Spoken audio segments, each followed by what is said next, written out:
Hi everyone, welcome to Cinematica Animalia, a podcast that delves into the biology of movie monsters. My name is Sam Perrin, I'm an invasive ecologist, and this is our YouTube highlight of this week's episode. If you enjoy it, make sure you check out the full episode on any of your favourite podcast streaming services for a more in-depth look at our weekly creature, creatures, or ecosystem, as well as additional segments on story, environmental news, and fun movie trivia. You can find all the links in the description below the video, or through the Morse code being sung right now by your local sperm whale pod, whatever's easiest for you.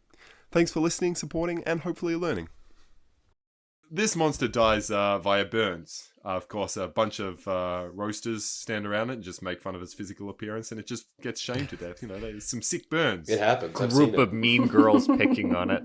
One of the key moments that takes place in this film is where our lead female character, the daughter, not the mom, ends up getting the monster into the ambulance, soaking it with some type of flammable antiseptic spray. The creature is burned and dies very quickly, which is actually within the realm of possibility. Are you saying it's in the realm of possibility that if you set a thing on fire, it'll die? That seems highly unlikely, Dave. It'll die rapidly, because there are very few things that will kill you that quickly. Chemical burns will kill you pretty quick. So skin broken up into a couple of different categories. The outside surface of the skin is your epidermis. That's the part that has your melanocytes. Hey, it's got thickened keratin. Hey, Dave, your epidermis is showing. I was just thinking, 15-year-old boys would be able to take this monster easily. Do you remember when, you'd be at a party and you get, a can of deodorant and a lighter and, Yeah. Or just a fart. Just a good fart. Lighter. Changes the tone of the movie, doesn't it? If she... Also, flames come back. A lot of times with those spray things, if you set something on fire and you don't know what you're doing with a spray material, it'll come back into the canister.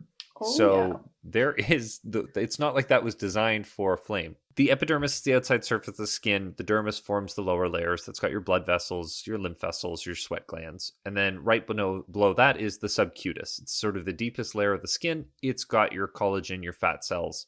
It helps to conserve the body's heat. It's your shock absorber. Skin plays a variety of different roles in the body, from regulating your temperature to preventing water loss to sensory function, right? When touching and feeling when something is burning you.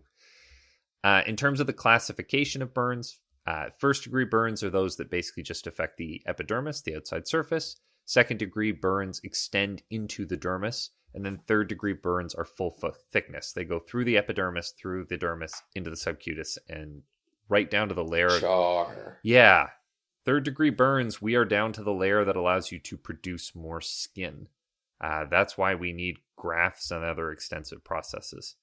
When intensive burning takes place, the biggest risks that occur are as follows. So bacterial infection, your skin protects you. Animals very rapidly go into sepsis. I do not think that's what's taking place here with our creature.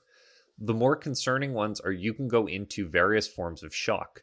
So if you get extreme forms of burn, basically your blood volume is going to potentially be altered, as well as your ability to hold in fluids. You will not be able to conserve body temperature. You go hypothermic really rapidly. You would think that you get burned and you're like, oh, you get burned and you get put out. Your temperature is going to be really high. Yeah, initially. And then you're going to start bleeding body heat from whatever areas are extensively burned. The thing that I think kills this, and the absolute worst part about burning, breathing problems. If you inhale or intake smoke or other chemical inhalants, she hits this thing in the face with the chemical compound that she's using. If it takes it in and basically it's experiencing pulmonary burns into the lining of its lungs, fuck, that's going to hurt.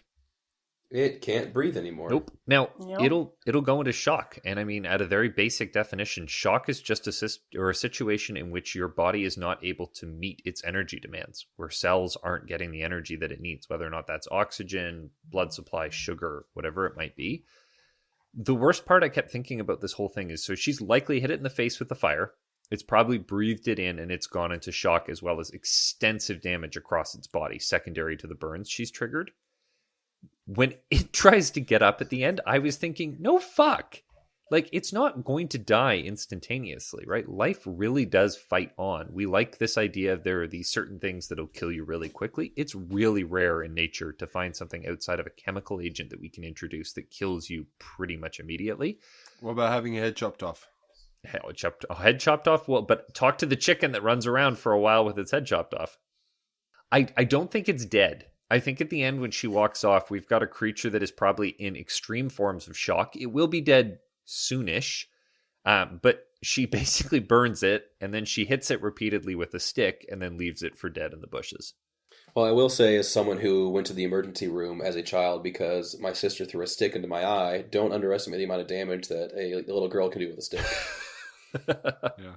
I mean, because she doesn't soak it with chemicals, what would make skin like go up so quickly like that? Like, that was when I was watching, I was like, that thing caught on fire fast, and it like stayed lit. The only thing I could think of while watching this is that this girl got incredibly lucky. The ambulance is turned over. If the ambulance is leaking fuel and the creature has basically climbed its way through the gasoline on its way into the cab to go after the little girl, is the only way this thing would have gone up at the rate that it did. Otherwise, she would have just sprayed fire into its face.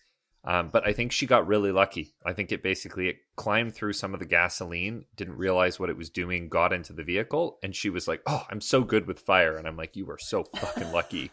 I knew this would work.